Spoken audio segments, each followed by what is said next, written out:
كل سنة وانتوا طيبين، وبمناسبة العيد انا جايب لكم الحقيقة 10 اخطاء بنعملهم كل سنة. استعدوا لان اللي جاي مش بسيط. بتشتروا لبس جديد وتسيبوه لاخر لحظه وبعدين تقولوا مش لايق. طب ما تجرب من بدري يا عبقري، تعبت من الدراما دي. انا بضرب من بدري علشان صلاه العيد، فتقفلوني وترجعوا تناموا وبعدين تقولوا العيد ملوش طعم. طب ما تصحوا الاول.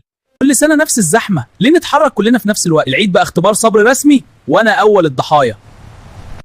العيد كله بقى في الكاميرا، حد فاكر يعيش اللحظه ولا كله بيضحك علشاني بس؟ تمثيل عالمي والله. انا مش سباق، ليه تحطوا كل حاجه مره واحده؟ تاكلوا زياده وبعدين تشتكوا، ارحموني شويه. انا كنت زمان فرحه العيد، دلوقتي بقيت رقم صغير. حتى الشكر بقى سريع. فين المشاعر يا ناس؟ تخبطوا مره ورا مره. طب استنوا شويه، مش لازم نفتح في ثانيه، ده مش سباق جري.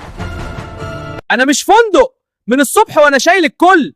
مفيش حد يقوم شويه؟ ظهري راح.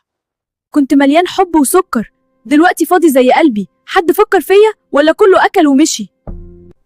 بصوا الموضوع بسيط، قللوا اندفاع وزودوا هدوء. العيد مش سباق، ده احساس يتعاش. ازيك يا اخي؟ الحمد لله كويس، انت ازيك؟ انا اهل البيت ازيهم؟ ربنا يتسلم. كل سنه وانتم طيبين وعيد سعيد عليكم. ان شاء الله العيد يكون مليان فرحه وضحك وكل حاجه حلوه.